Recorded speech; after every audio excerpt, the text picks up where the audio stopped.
In the centre of the golden plains of Whiterun Hold, one can come across an old fort.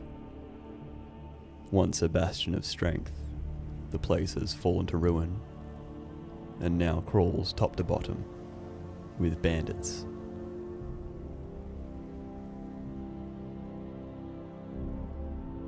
Welcome to Oddities, a show where we take a look at locations in games to find details, moments, and minutiae we just think are interesting, celebrating the mundane that someone still had to put thought into. So grab yourself a tea or a coffee and sit back as we explore together. Today we're here at Fort Greymoor, a dungeon that can be found just west of Whiterun. It sticks out from the plains, this looming structure of old mossy stone. Approaching, we can see that it was once larger, with more towers around its perimeter, but they've slipped away from the main structure, either falling to a siege or to time. It looks like there may have once been an arch that ran over the road, connected to another structure here. Perhaps there was a gatehouse of sorts that has been buried. A new road, constructed over the bones.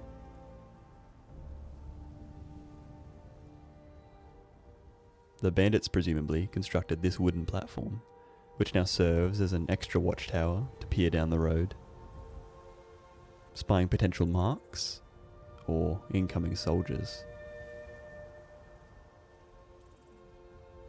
It's constructed with stakes, tied together with strong rope. The bandits must have trekked into the woods that flank the plains, or they simply raided a lumberyard. It shows an ingenuity often unexpected of bandits, indicating these ones are much more organised than the common opportunist, not unlike those in Pinewatch, which we've taken a look at before. Instead of finding a hole, they've made a statement,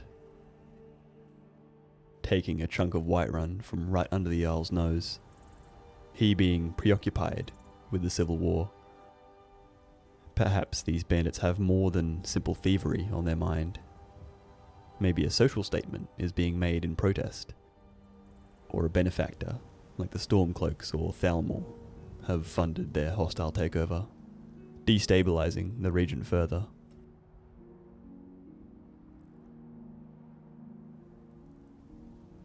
They've created a wall of spiked barricades to prevent a fast push up the hill, so it's clear they almost expect to be attacked. I wonder if they've already fended off a few already. Above, hanging by the entrance, is a caged body.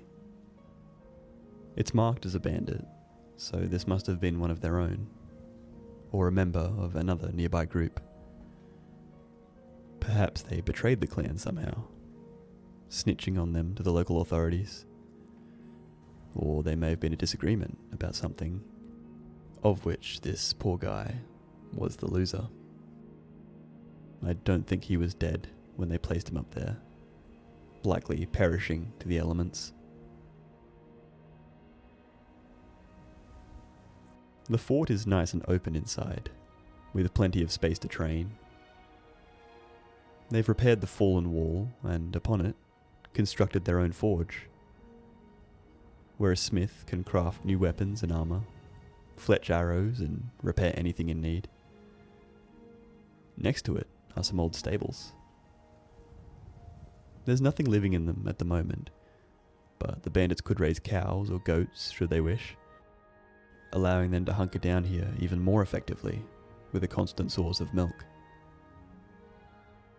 Perhaps they recently slaughtered the animals for a feast, and these stables now await the bandits to raid a farm and rustle some more. Along the wall, the bandits have placed these training dummies to act as decoys, catching arrows but also deceiving passerbys into believing the force garrisoned here is larger than it is.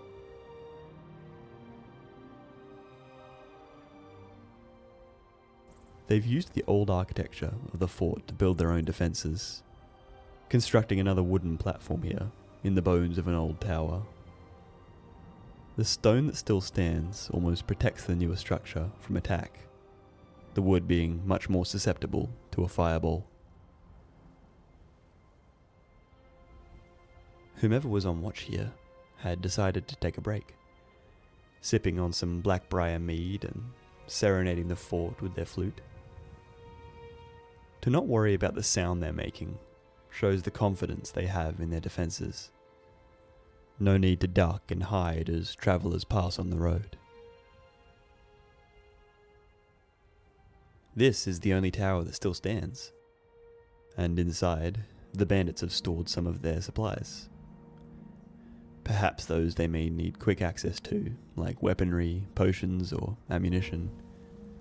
Should it get too cold, they've set up this little break area, keeping a fire going and having dragged some of these old slabs to act as seating.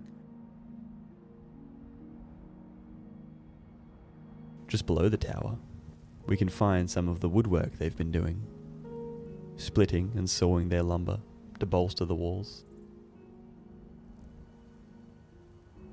Up on this raised segment of the fort, there's another fire, and an old well.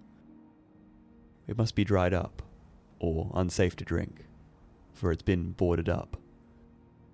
A bucket still sits next to it, once used to ferry water to the top.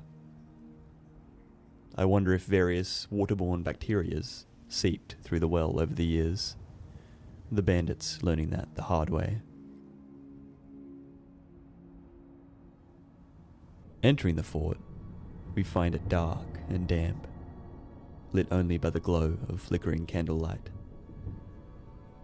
The roof is held up by old wooden scaffolds, with every creak and groan threatening to see the place collapse at any second.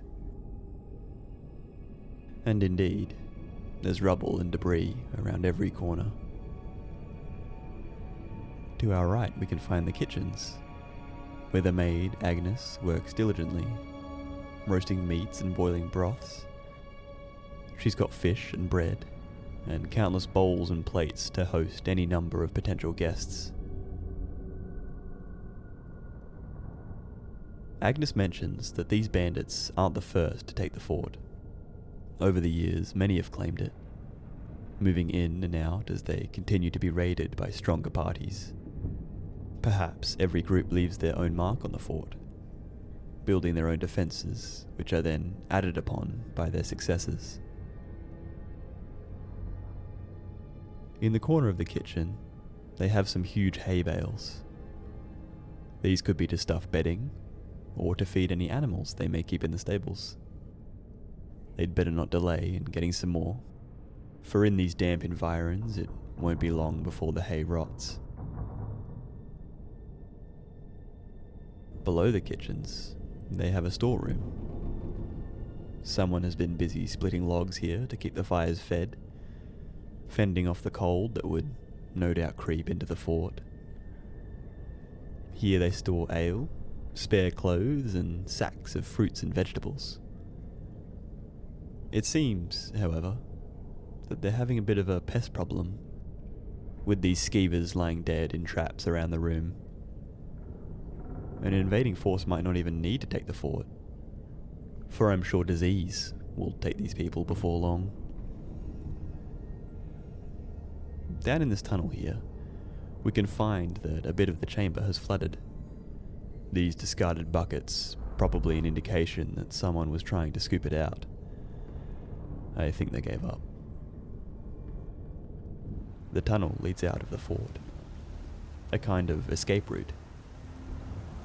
Outside we can see the flooding has become a river.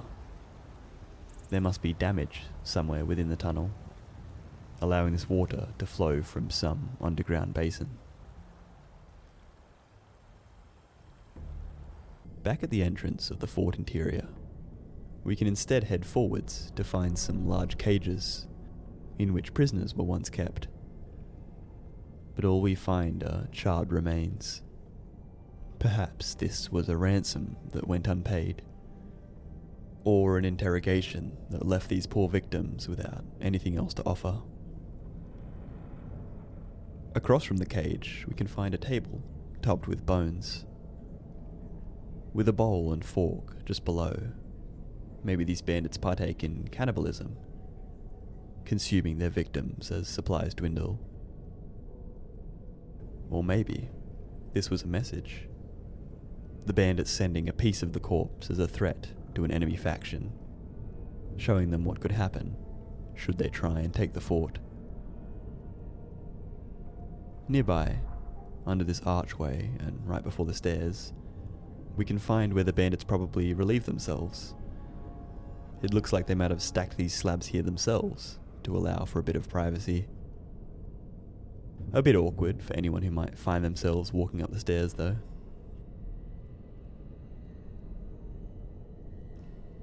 To the left, we can find the dining hall. 4 tables ready to seat the bandits. It looks like they've already had their supper, as most of the bowls are empty. With this chair on the table here, perhaps they had a bit to drink. Someone placing it up here and sitting upon it to regale their companions with a story. Winding the stairs upwards, we can find another training area. This one useful if the weather outside takes a turn for the worst. There's this lectern here with a book upon it. I wonder if the bandits built this for addresses, or perhaps they follow a particular deity. On the other hand, it may be as old as the fort itself, the lord of the place housing priests who may have used this chamber as a sort of chapel. Through this stained window, we get a lovely blue shaft of light, which does give the place a bit of a sanctified feel, now claimed by the violence these bandits practice. The leader of the bandits have their chambers just beyond, a larger bed of hide and straw, with a desk they can use to pen letters, pore over maps and strategize. I wonder if they actually read these books, or if this library was already sitting here when they arrived. Interestingly, on the ground we can find an Imperial soldier who seems to have been killed by the bandit chief. This may have been a spy who managed to sneak into the fort in search of information, or perhaps they were kidnapped from the field, the bandits wanting to learn all they can about the movements of the Imperial Legion. Or it may indeed be that the Stormcloaks have an investment in this place, paying the bandits to cause chaos for the Legion. In some of the weapon racks, we do find a number of Imperial swords, maybe taken from raids against Imperial parties, or they may have taken the place itself from the Legion. The fort doesn't just rise above the plains. Down this hallway, we can find the dungeons.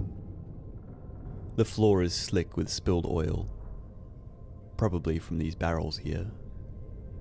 But it's right next to a burning brazier, which is tilting ever so slightly towards the puddle. If not an attack or disease, then this will probably clear the bandits out of here before long. Across from it, they have a pile of cages. These may have been here from the fort's original days, but the bandits are sure to make good use of them either way. Inside the dungeon, any speck of homeliness found within the fort is completely gone. A fine layer of cold mist runs along the ground, this place not unlike a graveyard. In this cage lies a hunter, probably plucked from the wilds as they chased an animal, running into bandits in an unlucky turn of events. The bandits had allowed them a small meal, but the hunter has perished before being allowed to enjoy it. Maybe they sustained wounds during their abduction, or, much like those in the cages above, the bandits simply ran out of use for them. There's a table, looking as if a clerk or administrator would be stationed here. Perhaps one of the bandits was elected to keep track of all those they brought in, organising potential ransoms. If we're working with the theory that the Stormcloaks or Thalmor have influence over the place, perhaps these prisoners were dissenters against their respective political interests.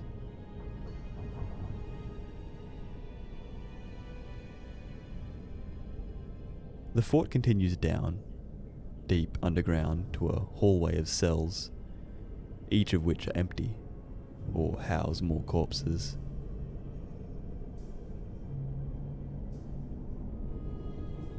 Interestingly, coming around this corner reveals that the bandits had managed to take down a troll. It would have been quite the effort to carry it all the way down here, especially with the long staircases. It looks like they're stripping it for resources, probably to craft potions and poisons.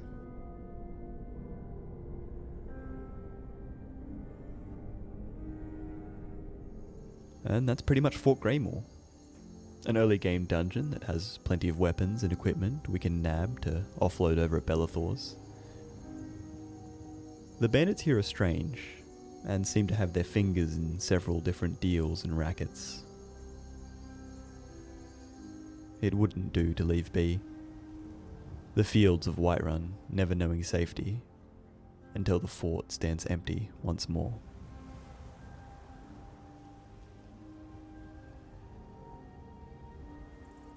Thanks for watching.